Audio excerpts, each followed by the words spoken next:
రాయలసీమ ప్రాంతానికి, రాయలసీమ రైతులకు శ్రేయస్సును దృష్టిలో పెట్టుకొని పనిచేసిన నాయకులు ఎవరైనా ఉన్నారా అంటే అది స్వర్గీయ నందమూరి తారక రామారావు గారు.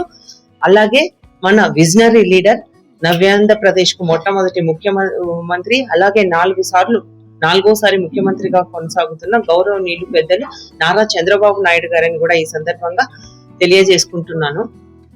ఈరోజు మనం ఈ ప్రెస్ మీట్ పెట్టడానికి ముఖ్య కారణం ఏమంటే రాయలసీమ లిఫ్ట్ ఇరిగేషన్స్ పై మొన్న అసెంబ్లీలో తెలంగాణ ముఖ్యమంత్రి రేవంత్ రెడ్డి చేసిన వ్యాఖ్యలకి రాష్ట్ర ప్రజలకంతా ఈ విషయం తెలియాలి అన్న ముఖ్య ఉద్దేశంతోనే ఈ కార్యక్రమం చేస్తా ఉన్నాం.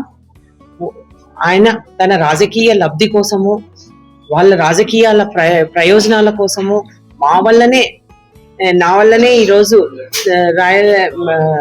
ఏపీలో రాయలసీమ ప్రాజెక్టులు నిలిపివేసినారంటూ చెప్పడం ఎంత వాళ్ళ విఘ్నతకే వదిలేస్తా ఉన్నాం మేము. మొట్టమొదట ఈ రాయలసీమ లిఫ్ట్ ఇరిగేషన్ ను గత వైసీపీ ప్రభుత్వము మే 5వ తేదీ 2020న 203 జీవోను తీసుకొని వచ్చి ఈ పథకానికి శ్రీకారం చుట్టడం జరిగింది. దీనికి డిపిఆర్ కానీ ఎటువంటి ఎన్విరాన్మెంట్ అనుమతులు కానీ లేకుండా వాళ్ళు 3,825 కోట్లతో ఈ ప్రాజెక్ట్ స్టార్ట్ చేసినారు. దీనికి ఎలాంటి అనుమతులు లేవు, ఇది నిలిపివేయండి అని చెప్పేసి అనుమతులు వచ్చిన తర్వాతనే ఈ ప్రాజెక్ట్ స్టార్ట్ చేయాలని కేంద్రంలో ఉన్న జలశక్తి శాఖ వాళ్ళైతేనేమి అలాగే దీన్ని చెప్పడం జరిగింది. మీరు అనుమతులు తీసుకోవాలి, అలాగే అఫెక్స్ కమిటీ అనుమతులు తీసుకోవాలి, దాని తర్వాతనే దీన్ని మొదలు పెట్టండి అని చెప్పడం జరిగింది. అయినప్పటికీ వాళ్ళు అలాగే పనులు కొనసాగించినారు. దీన్ని నిలిపివేయాలా అంటూ మనకి ఏదైతే ఎన్జిటి ఉందో అది నిలిపివేయమని కూడా ఆదేశాలు జారీ చేసింది. అంటే వీళ్ళు 2020 మే 5న మొదలు పెడితే 7/7/2021లోనే ఈ పనులు నిలిపేయమని కూడా చెప్పడం జరిగింది. ఎన్టీ రామారావు గారు నేను కానీ కేకే కృష్ణమూర్తి గారు కానీ, ఇప్పుడు వీఎంఆర్ రెడ్డి గారు ఇంకా మంత్రి కాలే, తర్వాత ముత్తుకృష్ణనాయుడు కానీ, రాజగోపాల్ రెడ్డి గారు కానీ అందరిని పిలిపించి అప్పుడుండే 5-6 మంది తెలుగు రాయలసీమ సంబంధించిన మంత్రులందరూ పిలిపించి ఈ ప్రాజెక్టు కాలువలు దోగాలని టెండర్ పిలిపించి దాన్ని మొదలు పెట్టడం జరిగింది, శ్రీకారం చుట్టారు. దానికి ముందు మేమంతా ఏం చేశాము, కృష్ణాను తుంగభద్ర కలిసే కాడికి వినాం. అక్కడ ఐతిమారెడ్డి గారు, నేను, పెద్ద నాయన వెంగరెడ్డి గారు అందరం కలిసి పోయినాం. మహాసముద్రం చుక్క నీళ్ళే లేవు. నీళ్ళు ఉంటే కదా నీళ్ళు. కాబట్టి ఏం చేయాలి, దీన్ని ఆలోచన చేశాము. చేసిన తర్వాత ఆ ప్రాజెక్ట్ వచ్చిన తర్వాత శ్రీశైలం ప్రాజెక్ట్ నీళ్ళు నిల్వ చేసుకున్న తర్వాత మనం నీళ్ళను ఆదా చేసుకొని మన ప్రాంతానికి తీసుకురావాలని చెప్పి 48 గ్రామాలు కర్నూలు జిల్లాలో పోయినాయి శ్రీశైలం ప్రాజెక్టులో. అదేవిధంగా ఇలా తండ్రి గారి దగ్గర కూర్చొని మాట్లాడుకొని అన్ని ఆ గ్రామాలేమో అని తెలుసు, ఏ పోయినా ఏ గ్రంథనో ఆ నగదాన్ని మర్చిపోయినా. మళ్ళీ ఈ రకంగా త్యాగాలు చేసిన వాళ్ళ పేరు కూడా చెప్పాలి కదా. వీళ్ళు ఎవరైనా త్యాగాలు చేశారా, ఎవరైనా పోయినారా? ఇప్పుడు దాని ఫలితాలు మనం అనిపిస్తూ ఉన్నాం. ఈరోజు వెల్లుగోడు రిజర్వాయర్ లేకపోతే ఏమైనా మన పరిస్థితి ఏమి? మీరు ఆలోచన చేయాలా. ఊళ్ళో గ్రామాల్లో మన పరిస్థితి మారిపోయింది. మన ఇళ్ళు ఏ రకంగా ఉన్నాయి, పేదవాడి ఇళ్ళు ఎట్లా ఉన్నాయి, పూరి గడిసెలు. పేరుకు వైఎస్ఆర్ కాంగ్రెస్ పార్టీ అధ్యక్షుడు జగన్మోహన్ రెడ్డిని మాటికి నేను రాయలసీమ ముద్దు బిడ్డను అని చెప్పుకుంటున్నాడు. కేవలం జల వివాదాలతో పాటు ప్రాంతీయ వివాదాలు కూడా తెరదీస్తూ ఈరోజు రాయలసీమ ప్రాజెక్టు పేరు చెప్పి 2 ప్రాంతాల మధ్యలో చిచ్చు పెట్టేటువంటి కార్యక్రమాలకు మళ్ళీ వైఎస్ఆర్ కాంగ్రెస్ పార్టీ శ్రీకారం చుట్టింది. ఇది మన అందరం కూడా గమనించుకోవాల్సినటువంటి విషయం. ఎందుకంటే రాయలసీమ ప్రాంతం ఎడారిగా ఉన్నప్పుడు స్వర్గీయ నందమూరి తారక రామారావు గారు పోతిరెడ్డిపాడు హెడ్ రెగ్యులేటర్ మొదలుపెట్టింది రామారావు గారు. బానకచర్ల హెడ్ రెగ్యులేటర్ కానివ్వండి, అలగనూరు రిజర్వాయర్ కానివ్వండి, అంటే కర్నూలు జిల్లా ముఖద్వారంలో ఉన్నటువంటి ప్రాజెక్టులు ఏవైనా లిఫ్ట్ ఇరిగేషన్ ప్రాజెక్టులు మొదలైనాయంటే అది ఒక్క స్వర్గీయ నందమూరి తారక రామారావు గారు, దాన్ని కొనసాగింపుగా చంద్రబాబు నాయుడు గారు కృషి వల్ల ఆ ప్రాజెక్టులన్నీ కూడా పూర్తయ్యాయని చెప్పేసి ఈరోజు ముక్త కంఠంతో చెప్పదలుచుకున్నాం. ఈ రోజు రాయలసీమ లిఫ్ట్ ఇరిగేషన్ చంద్రబాబు నాయుడు గారి వల్ల ఆగిపోయిందని చెప్పేసి రేవంత్ రెడ్డి గారు చెప్తున్నారని చెప్పేసి చెప్తున్నాడు. మరి ఆయన అధికారంలో ఉన్నప్పుడు 2021 ఆగిపోయినప్పుడు ఆనాడు ఆయన దాన్ని పట్టించుకోలేదు. రెండవది వచ్చేసి కర్నూలు జిల్లాలో జలదీక్ష చేసినాడు. గుండ్రేవుల ప్రాజెక్టు మేము వస్తే పూర్తి చేస్తామని చెప్పేశాడు. మరి గుండ్రేవుల ప్రాజెక్టు ఎందుకు కట్టలేకపోయినాడు? కేవలం తన స్వార్థ రాజకీయం కొరకు, తన స్వలాభం కొరకే పనిచేసినాడే తప్ప రాయలసీమ ప్రయోజనాల కొరకు పనిచేసినటువంటి వ్యక్తి గత ముఖ్యమంత్రి కాదని చెప్పేసి ఈ సందర్భంగా తెలియజేస్తున్నాం.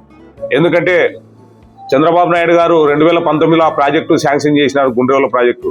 మరి రివర్స్ టెండరింగ్ తో చెప్పేసి అన్ని పనులు కూడా రివర్స్ చేసినాడు. మరి ఇంత రాయలసీమ మీద ప్రేమ ఉన్న వ్యక్తి అయితే ఆ గుండ్రేవుల ప్రాజెక్టును పూర్తి చేసింటే ఈరోజు రాయలసీమ జిల్లాలన్నీ కూడా సస్యశ్యామలయ్యి దాదాపు అన్ని ప్రాంతాలకు కూడా నీళ్ళు వచ్చేటువంటి అవకాశం ఉండేది గ్రావిటీ ఫోర్స్తో. మరి ఈరోజు ఇదే తుంగభద్ర నుంచి దాదాపు 400 నుంచి 500 టీఎంసీల వాటర్ శ్రీశైలం రిజర్వాయర్కి వచ్చింది. మరి ఈ పైన వచ్చినటువంటి ప్రాజెక్టులన్నీ కూడా కట్టకుండా కేవలము 3 రోజులకు 4 రోజులకు తోడిపోసేటువంటి నీళ్ల ప్రాజెక్టులను పెట్టి 900 కోట్ల రూపాయలు ఈరోజు బిల్లులు, ఎలక్షన్ల ముందర బిల్లులు డ్రా చేసుకున్నటువంటి వ్యక్తులు ఎవరంటే అది గత పాలకులు అని చెప్పేసి తెలియజేస్తున్నాం. కాబట్టి ఈ ప్రాంతంలో జలదాతలు ఎవరైనా ఉన్నారంటే స్వర్గీయ నందమూరి తారక రామారావు గారు, దాని కొనసాగింపుగా చంద్రబాబు నాయుడు గారు అని చెప్పేసి చెప్పదలుచుకున్నాం. ఇక జలదోపిడి ఎవరున్నారు, డబ్బు దోపిడి ఎవరున్నారంటే గత పాలకులు అని చెప్పేసి కూడా మన రాయలసీమ నియోజకవర్గ ప్రజలందరికీ కూడా తెలియాలి. ముఖ్యంగా ఈ రోజు చెప్తున్నాం, నవ్యాంధ్రప్రదేశ్ ఏర్పడిన తర్వాతనే 2014 నుంచి 19 వరకు దాదాపు 12,000 కోట్ల రూపాయలు ఖర్చు పెట్టడం ఆ 5 సంవత్సరాల్లో జరిగింది. మరి ఈ రోజు వచ్చిన 19 నెలల్లోనే దాదాపు 8,000 కోట్ల రూపాయల వరకు కూడా ఈ రోజు, అంటే కేవలం రాయలసీమ జిల్లా నీటి వనరుల కోసం దాదాపు 20,000 కోట్ల రూపాయలు వెచ్చించినటువంటి ఘనత ఈ ఎన్డీఏ కూటమి అని చెప్పేసి కూడా ఈ రోజు తెలియజేస్తున్నాం. గడిచిన 2019 నుంచి 24 వరకు గ్రీసు కూడా నీళ్ళు లేనటువంటి, గ్రీసు డబ్బాలకే డబ్బులు లేనటువంటి జగన్మోహన్ రెడ్డి ఈ రోజు రాయలసీమకి ఏదో అన్యాయం జరిగిపోతుందని చెప్పేసి చెప్తున్నాడు. కానీ వాస్తవంగా రాయలసీమకు అన్యాయం జరిగింది నీ పీరియడ్లోనే జరిగింది. అది మా జిల్లా అధ్యక్షురాలు గారు క్లియర్ గా డేట్లతో చెప్పడం జరిగింది.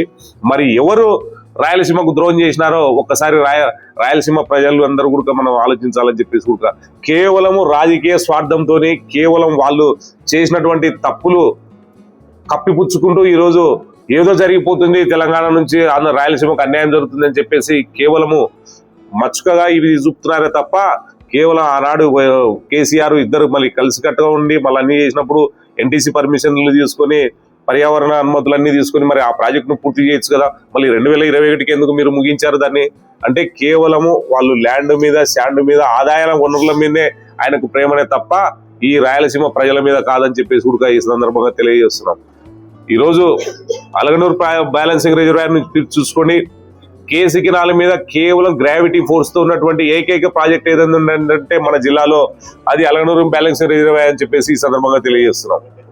అలగనూరు బ్యాలెన్సింగ్ రిజర్వాయర్ 2019లో 19 నుంచి 24 మధ్యలో పూర్తి చేయడానికి వాళ్ళు అధికారంలో ఉండి 4 నుంచి 6 కోట్లకు అయిపోయేటువంటి ఎస్టిమేట్లు అన్ని కూడా రివైజ్ ఎస్టిమేట్లు వేసుకుని మరి ఆ పనులు చేయకుండా ఉన్నటువంటి బండును కదిలించి కేవలము వాళ్ళ లాభాలు రావని చెప్పేసి ఆ ప్రాజెక్ట్ ను వదిలేస్తే ఈ రోజు అది ఎంత అధ్వానంగా తయారైందో ఒకసారి చూడండి. అంటే జగన్మోహన్ రెడ్డి గారికి రాయలసీమ ప్రాంతం నుంచి ఏ జిల్లాకు, ఏ మండలాలకు ఎక్కడెక్కడ నుంచి నీళ్లు వస్తాయని ఉన్నటువంటిది తెలియనటువంటి పరిస్థితుల్లో కేవలం తెలియదనడానికి నిదర్శనం ఏదంటే అది ఒక అలగనూరు బ్యాలెన్సింగ్ రిజర్వాయర్ అని చెప్పేసి సందర్భంగా తెలియవచ్చు. కర్నూలు మన నందికొట్కు నియోజకవర్గానికి కావచ్చు, పాణ్య నియోజకవర్గానికి కావచ్చు, కొన్ని గ్రామాలకు తాగునీటికి, సాగునీటికి అవసరాలకు వస్తుంది.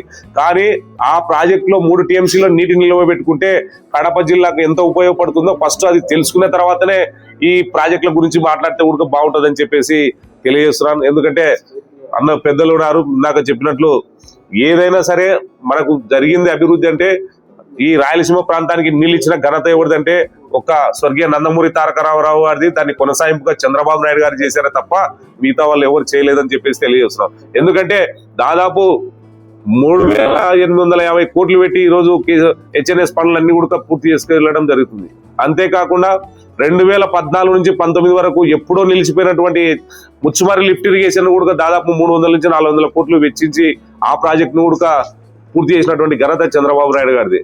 ఇకపోతే ఇవన్నీ కూడా ఎవరు చేశారు, ఈ ప్రాంతానికి ఎవరు మేలు చేశారు, ఎవరు ఏందనేది కూడా రాష్ట్ర ప్రజానికానికి తెలుసు, ఈ రాయలసీమ ప్రాంతానికి తెలుసు, అందరికీ కూడా తెలుసు. ఇందాక పెద్దలు చెప్పినట్లు ఎవరు ఏం చేసినా కానీ దానికి ఒక చరిత్ర అంటూ ఈ రాయలసీమకు న్యాయం చేసినదంటే స్వర్గీయ నందమూరి తారక రామారావు, చంద్రబాబు నాయుడు గారు అని చెప్పేసి తెలియజేస్తూ సెలవు తీసుకుంటాం.